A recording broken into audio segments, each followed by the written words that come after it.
Good afternoon, everyone, and welcome to the March 27th meeting of the Canyon City Historic Preservation Commission meeting. Jim, will you take roll call, please? Sure. Lauren Flick, Present. Chris Jenkins, Present. Lester Lamone, Here. Mike Badone, Here. Rich Millard, Here. Jim Nelson, here, Millie Wentz. Here.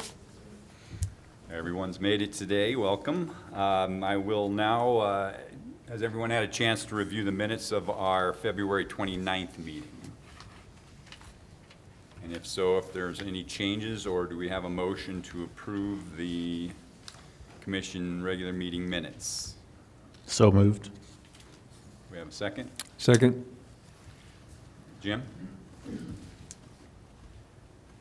Who made the motion? I'm sorry. Rich, okay. Lauren Flick, Approve? Chris Jenkins, Yes. Lester Lamone, Yes. Mike Badone, Yes. Rich Millard, Yes. Jim Nelson, yes, Millie Wentz. Yes. Moving into the first item on our agenda is just to briefly check in with Rich on the Saving Places Conference. Last time we had a chance to discuss some of the information that everyone learned, and Rich, unfortunately, you were sitting at the airport ready to catch a plane. So do you have anything that you would like to add and share with us concerning the conference? Well, as always, I absolutely love attending those types of conferences, and I think everything that was mentioned here, I completely agreed with. I was going to tell Lisa my notes unfortunately got left in California when I was at the next conference right after that one, but I was really struck with the comments on the opening speaker about just the way that historic preservation is kind of constantly evolving, and the way that we looked upon it 15 years ago is completely different than the way that it's evolving into in terms of the approaches we're taking.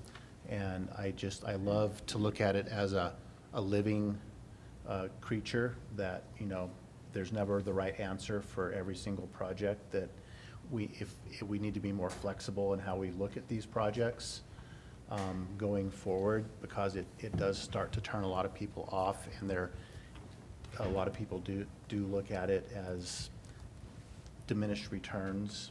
So I really agreed with that line of thinking, and it really struck a chord with me in terms of looking at some of the more recent projects we've seen.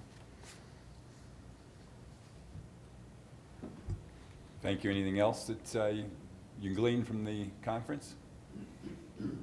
Okay, thank you. Moving on to item number 5, Public Outreach Committee report. We met briefly before the start of this meeting. Lisa, anything you'd like to add? So we did discuss an upcoming workshop, historic preservation workshop on restoring and repairing historic windows, which we are planning on doing on May 11th in the morning, and we'll set up registration for that event through the museum's website.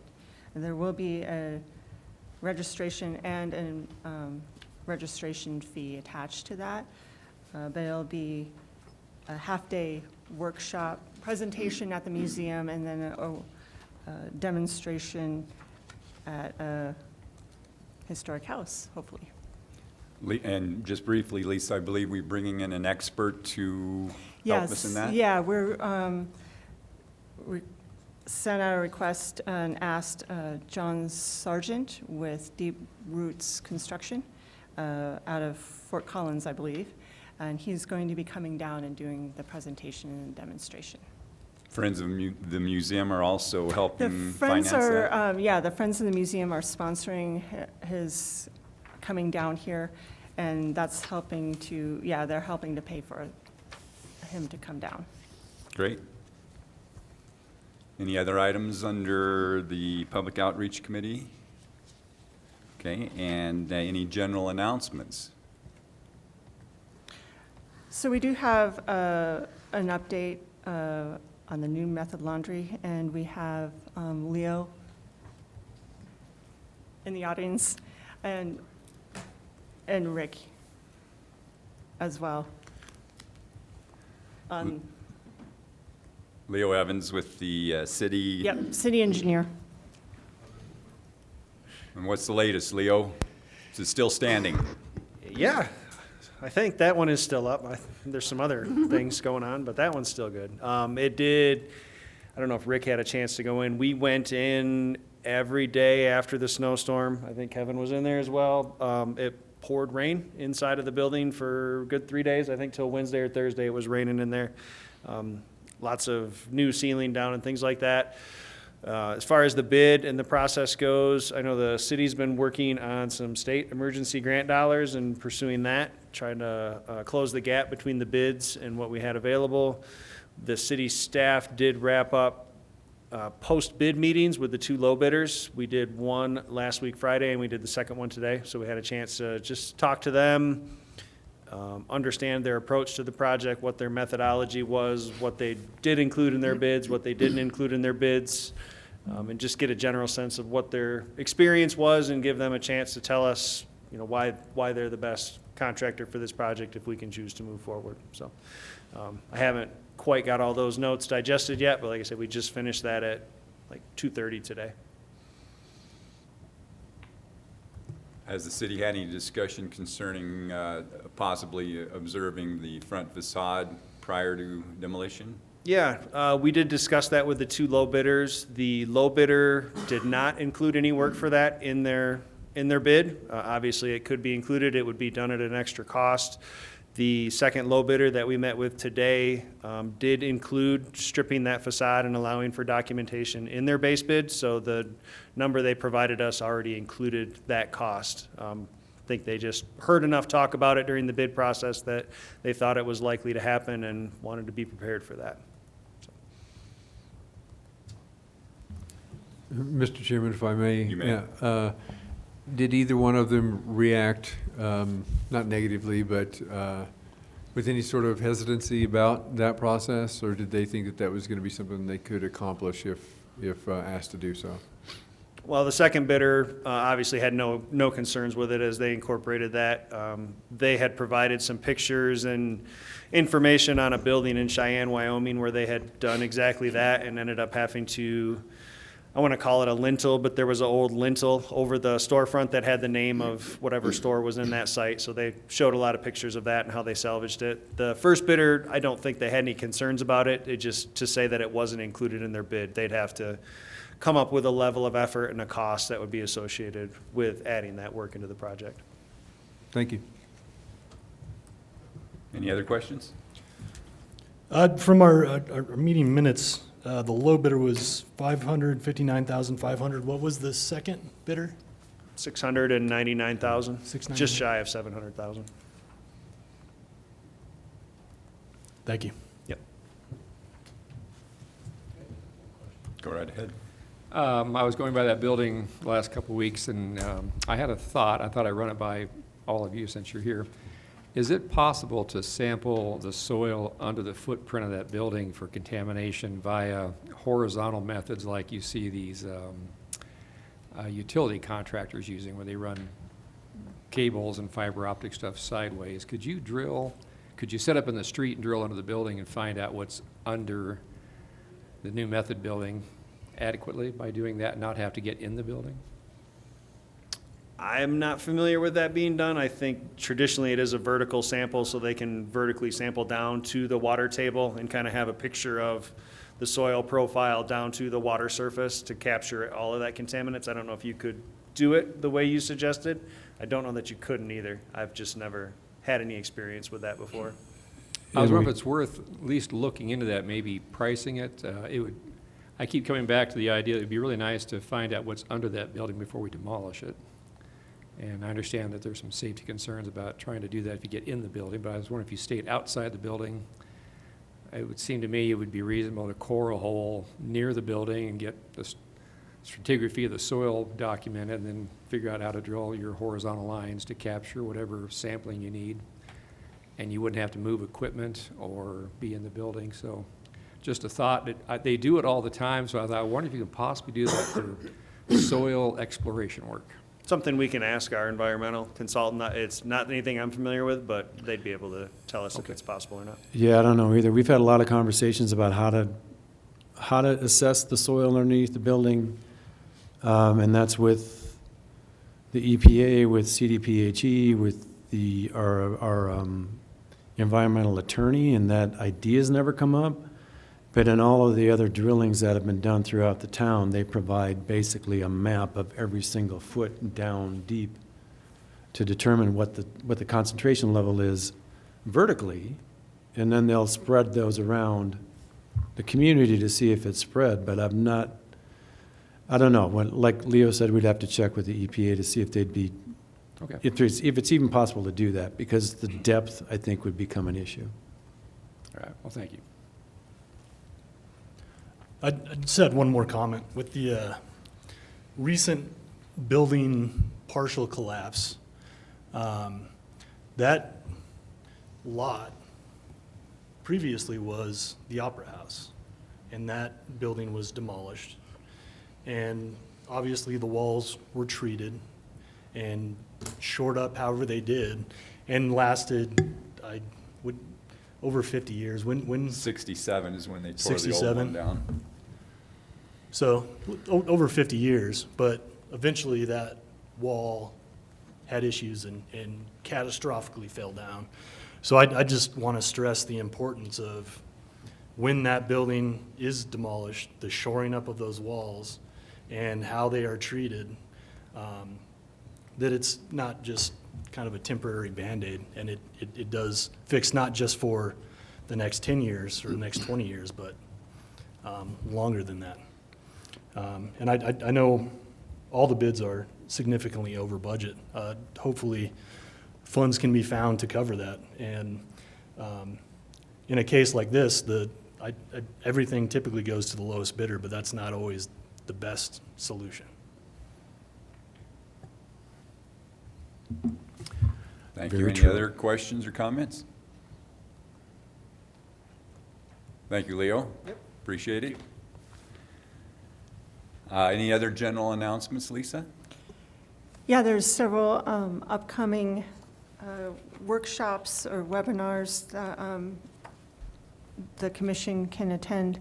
The next one coming up is a Pass Forward online symposium through the National Trust of Historic Preservation, which is April 1st through the 3rd. I can send you a link to those if you're interested. The upcoming CLG webinar through History Colorado is going to be titled Defensible Decision Making and Ethics for Commission Members, is April 17th at noon. And that one will be recorded too, so if you're not able to watch it at that time, you can watch it later through the CLG portal, and that one's free. And then the National Park Service is doing a webinar on the Preservation Brief number 16, the use of substitute materials on historic building exteriors. And that's April 25th at noon as well. And I can send you a link to all of those for registration purposes if you're interested. Thank you. Any other items? Okay, we're going to move into public comments, and I understand Kevin Camerlo, who is fortunately or unfortunately the owner of the property adjacent to the old dry cleaners, but this topic is your building, correct? Is that what you're? Yeah, it is. I'd just like to make a couple of comments on the new method before we move on, if that's okay. That's fine. I appreciate you coming down, Chris and Mike and Lauren. They all came down and actually looked at the state of the new method laundry firsthand. I think they got a sense of that thing is imminently dangerous. I think the city, several people on the city certainly think so. Rick's been working very hard to try to get this thing taken down. Nobody else would take on that responsibility. I really appreciate Rick's efforts. I mean, it would be the old broken window. Once you have one broken window in a neighborhood, it's going to spread if that broken window isn't fixed. And it's certainly happening to my building. If that new method laundry collapses, it's going to take maybe 1 or 2 walls out of my building. So it's something that has to be addressed immediately. So anyway, that's my 2 cents on it. Thanks for coming down and looking at that. Thank you for letting us take a look. Did you get a sense of urgency, Chris, when you looked at that? I didn't building? want to go in, Kevin. I was going to let you guys take pictures and bring them out. Yeah, okay, thanks. Anyway, thanks for your help in looking at that. Then on another issue, we've got the old walkway that needs to be addressed that's under the sidewalk. I don't know if you're familiar with the walkway. I've enclosed some pictures here. The first one shows the building, the south face of the building. So the walkway is continuous on that south-facing side under the 3-story part. So it's about 80 feet long.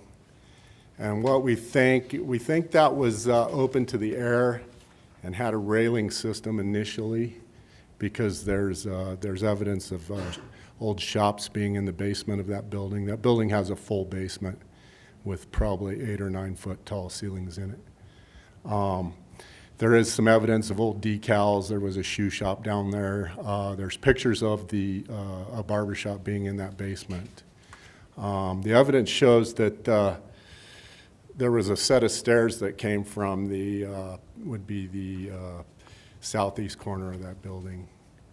And then you entered there. And then later on, they had constructed some sort of a porch system there at the second floor that people could walk out, and that provided some cover, I think, for that open air walkway.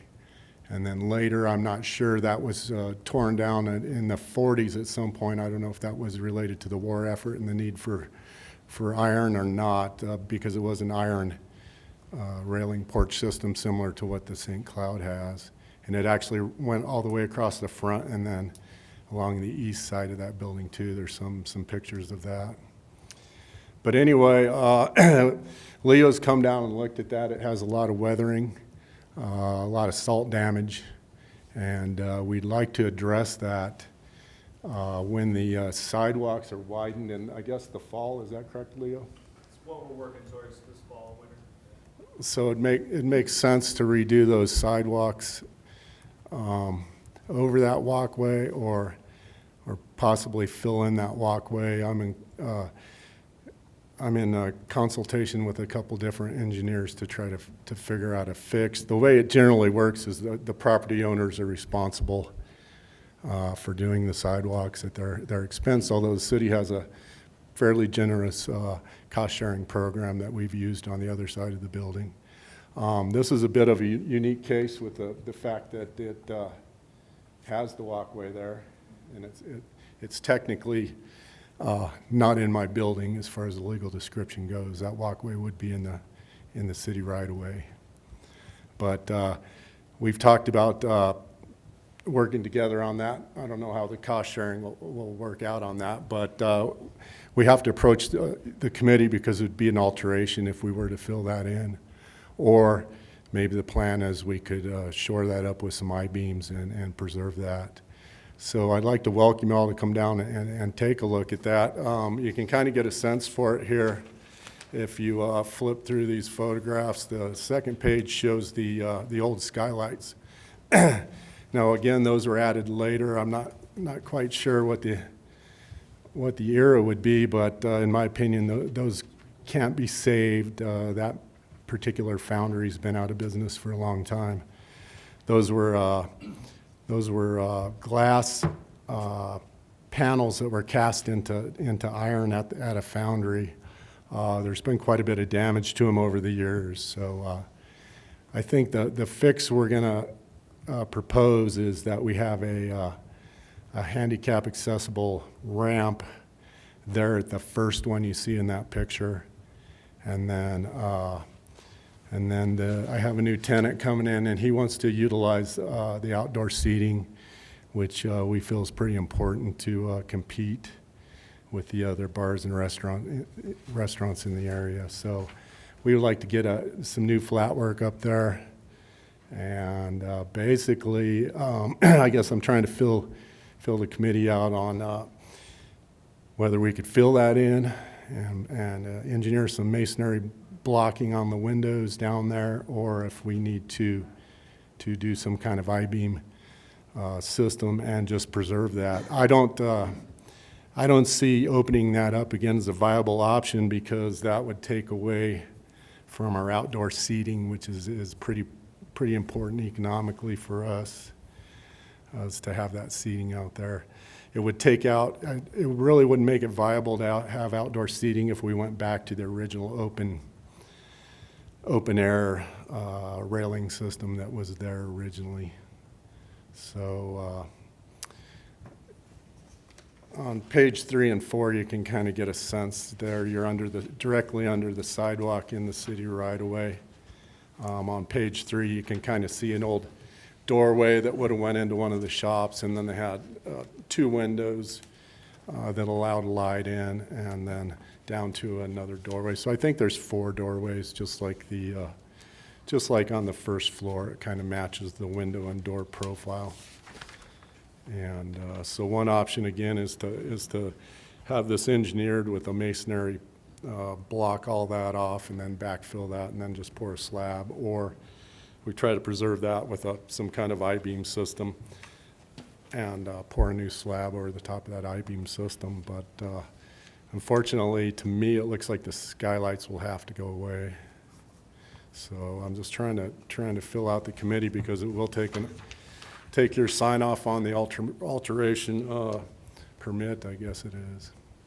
So that's where we're at. We're trying to get this done, I guess. Again, at the same time they're doing the sidewalks, they're basically doing another section of sidewalk like's existent up the street from us to the east.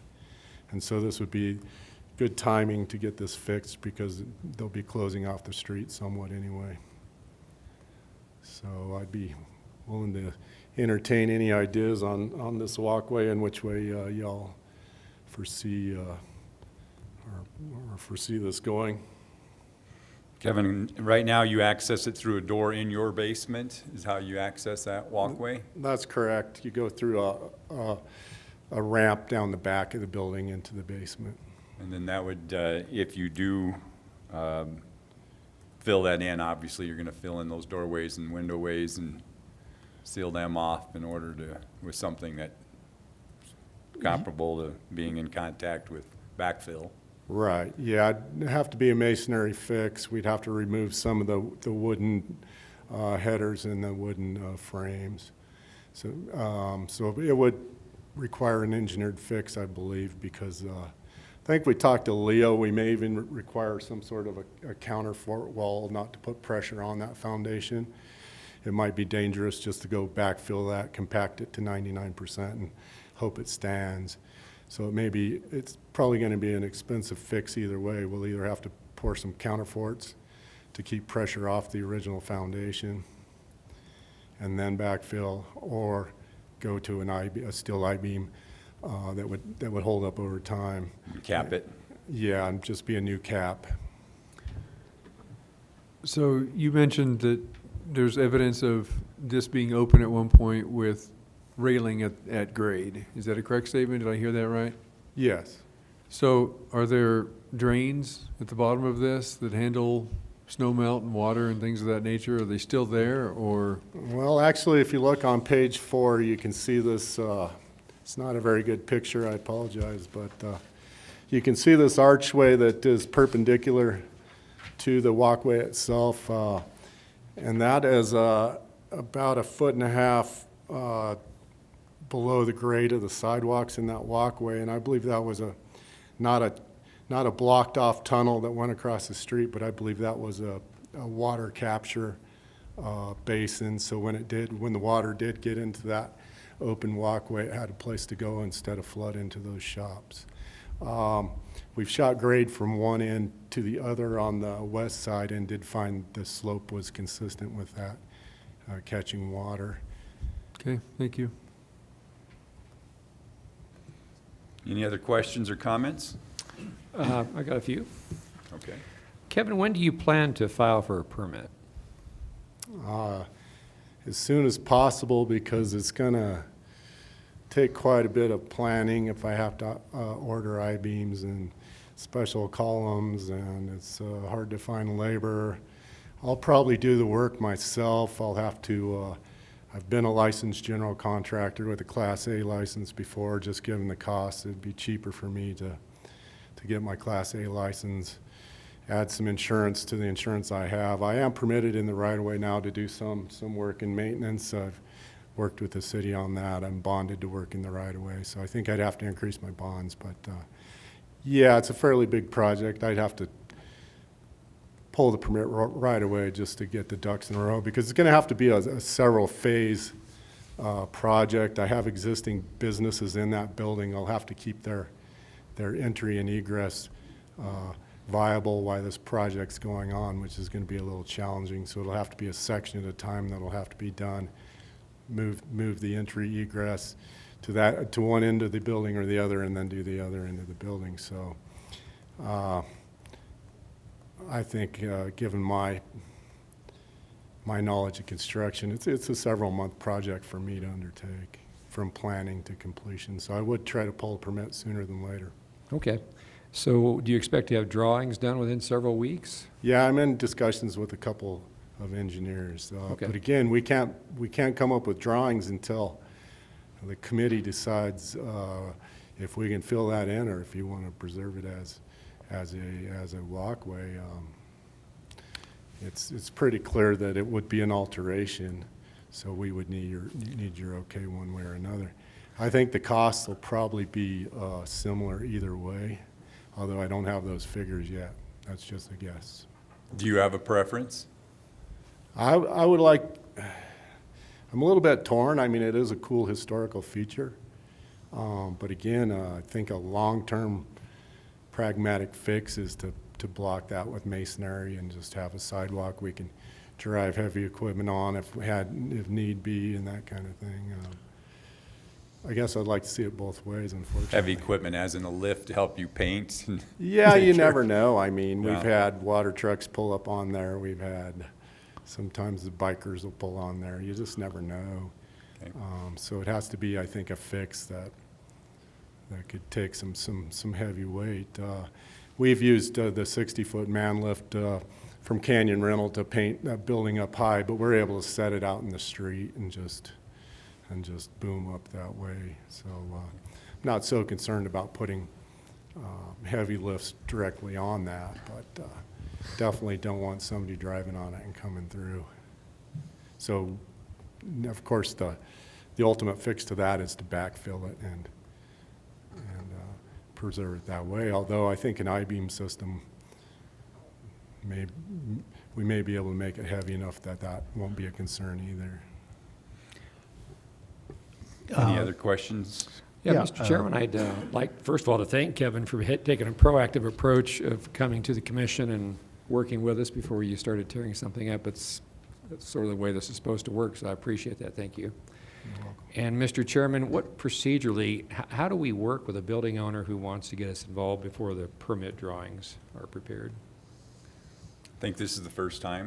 That's what I figured. We're sort of setting a precedent here. Everything is great, Right. but what And would I your think, thoughts be on how we do that? My thoughts are, Kevin, again, I want to reflect what Lauren just said. Thanks for coming to us in advance, because it certainly allows us to think it through and come up with some ideas. And I think our goal is obviously to preserve things historically, and we can't 100% do that on everything. We've got to be practical in our approaches, because it's your money that we're discussing in reality.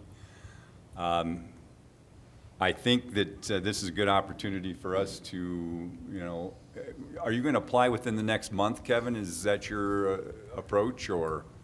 Yeah, I think it'll probably take me about a month, maybe 6 weeks to come up with some drawings and then get an application in for the permit and to get my paperwork done. But yeah, it has to be not trying to fast track it, but, you know, shooting for the fall, comes up pretty quick when you have a project of that scale, because we'll be closing off the street. We'll be having to shuffle entries and exits, trying to keep those businesses open. So I think the fall would be a good time to do it. Maybe it's going to slow down a little bit. We won't have as much traffic. And then the street, of course, is already going to be closed because of the sidewalk construction. So that's the goal, would be to do that work maybe in September. But the sooner I have the permit, the better off I am. I can Right, move and I think forward. we need to know the direction that you're leaning in order for us to, I think, make a determination in which direction. Personally, I think that I'm open to either. I think that it's a very cool feature, but I think that the building itself is what's, you know, I think putting I-beams in there is going to seal it off, different than, or essentially the same as backfilling it. So that's my position. I'm certainly welcome to discuss this more with everyone else. Just a comment. I've seen this at the Grand Imperial Hotel in Silverton, exact same situation, except they actually had a lot more of the original storefront intact down there underneath. So it was a much more interesting feature. Are there any, if you decide to backfill it, are there any other historical features of the old facade down under there that we should make sure that gets photo documented at the least before it gets altered? And Yeah, filled? definitely. There's still some old windows left with old decals for a shoe shop, and there's some pretty neat double swinging doors down there, double doors. So you're all welcome to come down too. We could take a tour if you're interested in seeing that and getting a feel for it. I know it's quite a bit. Those old iron grills with the glass inserts are also really just amazing works of art in and of themselves. Would there be a chance to be able to preserve those if you get them to pull them out, or are they kind of set into the concrete where it's going to have to be kind of destroy? Actually, the panels come out with a set of bolts and nuts, Okay. so we could preserve those. I'd be happy to give them to the museum or whoever would like to preserve them, or maybe keep one to hang inside the building. They are neat. They are It'd be that old cool to keep purple, with- yeah. purple leaded glass. Some neat features. But yeah, it's kind of a neat space. I mean, we should at least, if we backfill it, let's document it, check it out. It's had an original, the retaining wall is original stone wall, and then they added an interesting stucco wall to that actually they had etched in lines to make it look more like modern cinder block. So, and then it was raised at another time with some red masonry brick. So it's interesting. It's evolved down there. Of course, it was open, then it was closed, and then the skylights were added. The history's a little vague on when all that happened. But yeah, I think if we could, at a minimum, preserve the features it has. That would be my preference at a minimum, but I guess all things given being equal, if the costs were somewhat the same one way or another, you still think you would prefer to go the backfill route?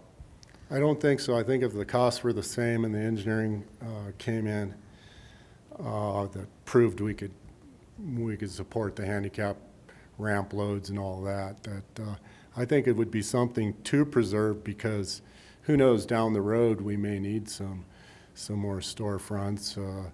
You know, you kind of look at Florence and their development of the antique shops. I mean, those were old storefronts down there. I mean, they may have some value someday. Right now, they don't really have much economic value for the tenants I get, because they're looking for outdoor seating. So that would negate the outdoor seating, because it takes up about half of that. Yeah.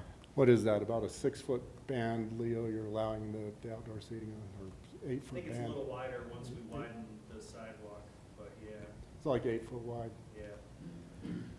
So if we were to open that up, we would lose the ability to have outdoor seating. But in the future, it'd be cool to have the option to open those up. So the I-beam fix may be the way to go. I'll have to look at the cost, though. It's going to be costly either way. Would love to see it for it, whatever you do. Yeah, if if we could all maybe come up with a time or maybe 2 different times where I could accommodate you, I'd be more than happy to take you down there. There is some pretty cool stuff down there. There's graffiti on those walls from the 1880s, and Rick's been down there. It's interesting. A lot of history down there. Any other questions or comments? Yes, Mr. Chairman, this is a question for Leo. The work in the right-of-way, will the city require a pre-permit conference where all of these things are going to be discussed prior to an application for permit? No, we don't typically require one unless it's mandated by another agency or commission like this. We wouldn't normally require it, so. Okay. My personal opinion would be to preserve it. I think the I-beam option even though that's sealing it up for now, I think is a great option. I'm hoping that the costs are comparable. If they're not, would you consider state historic fund grant or looking into historic tax credits? If you're not necessarily taking it back to original with actual access from the outside, I don't know if a state historic fund grant would be able to apply to it, but tax credits, I think would be an option. Yeah, I've been doing some research on that. I think the state historical funds are fairly restrictive. They're not only restrictive on who can do it, they're restrictive on how it's done. So I think if I were to get a true restoration company down there, that would drive the cost of that too high. Even if they were matching that with 50% grant funds, I think it would really drive that budget up. So we were looking basically at a fix that would preserve that. And just do it at my expense. I've done my research. There's the Colorado Historic Foundation has a revolving loan fund too, which I don't know. I looked at, did some research on that. They have some fairly tough terms in those. They have balloon payments at the end. They require a deed of trust to be signed if you fell on those. So I'm not really willing to maybe borrow money and risk that. I just try to do it with the capital I've got and get it done and move on. I have seen projects. I'm actually looking at one in Saguache Hotel, where the owner's doing 90% of the work and receiving state historic fund grants. I guess I'm excited to go at least take a tour of it, and I might be able to give more advice to find funding in those areas as well. Yeah, I'd appreciate it. It's definitely a learning curve for me there. I have seen that Saguache Hotel, and it is cool. Yeah. They're really doing a nice job on it.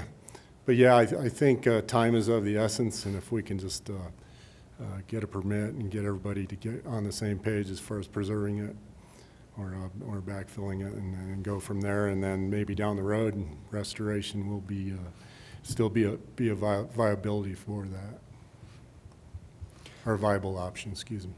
And thanks again for coming in and talking to us. This is the way it's supposed to work, and I feel like we're not here to really tell people what they have to do with their building, but we want to educate and give advice and help and do whatever we can to help and preserve what we can. So thank you. Thank you. Any other questions? Just one more. It sounds like Kevin would like some verbal direction from the commission in the next week or two. Are we allowed to do that? Could we wander over to his hotel and he could present some options and we say, here's some that the commission would be in favor of and here's some that we may not be in favor of? We need to put it on the agenda and take a formal vote. But I think that that's certainly available to us, that if you're not applying before the next meeting, which is 30 days from now, if you can get something to us that would be needed for the building department, because that is essentially what it goes through, and we can sign off on it or discuss it and at least tell you yay or nay in advance of the you applying for the permit. If you're going to do it in the next 30 days, then you'll still have to bring it before us for a formal vote. Is that correct, Lisa? So it would be a certificate of alteration application form that would need to be filled out for any type of alteration work. We need it at least 15 days prior to our next meeting, so we can get a public notice for that, for a review. If it has to go to a formal review. If it doesn't, it goes to the committee.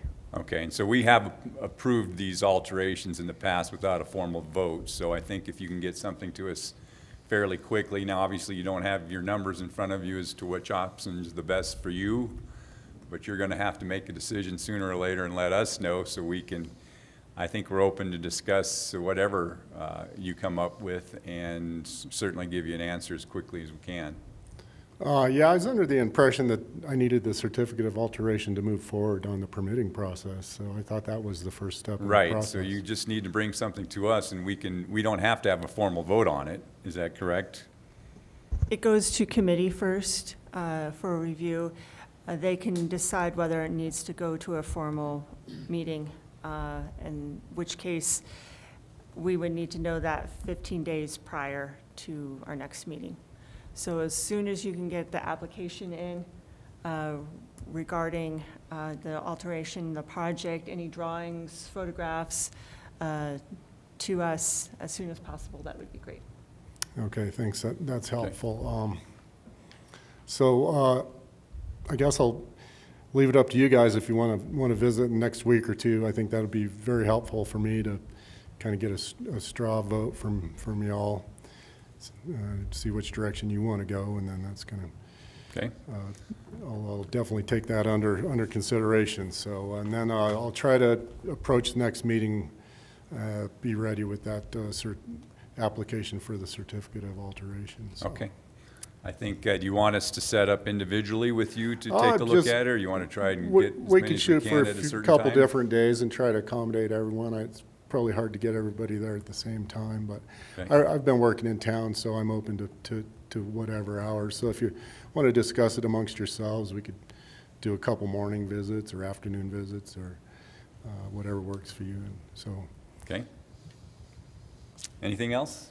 Should we pick some dates as part of this meeting, or when We do can. when do we pick those dates? Does anyone want to set something up this week, possibly? Next week? I'm available this week, I'm not available next week, and then I am available the following week, so if we wanted to speed things up, I could be there tomorrow or Friday. I don't know if anybody else wants to move that quickly on the commission. my feeling is I've got a pretty busy end of the week. Do you? Okay. Could we put it out for 2 weeks then? If and, that works for you? Yeah, sure. that'll work for Okay. me. So that we'd be looking at what, the middle of April somewhere? So 2 weeks from now, should we pick maybe 2 days? 10th and the 11th of April, does that look good on your calendar, Kevin? Yeah, I'm pretty sure that's. Everybody else? As long as we've got, the 11th is the high school's PACE Employer Fair. And that takes all morning. So the 10th is a better day in terms of my calendar. What day of the week I'm is the available 10th? that afternoon. Wednesday. Okay. Wednesday, Thursday. Does that look good for everybody? Say morning, afternoon? I'm available afternoon. Shall we say 1 o'clock on the 10th, Kevin? We meet there. Anybody who's interested in taking a look at it? Sounds good to me. At 1 o'clock? 1 o'clock on the 10th. And your address there, Kevin, we'll just meet you in front at Yeah, it's 331 Main Street. 331 Main. Okay. Thanks for your time. Thanks, Appreciate it. Kevin. We do appreciate you coming in, and thanks for taking care of that old building. We like old buildings.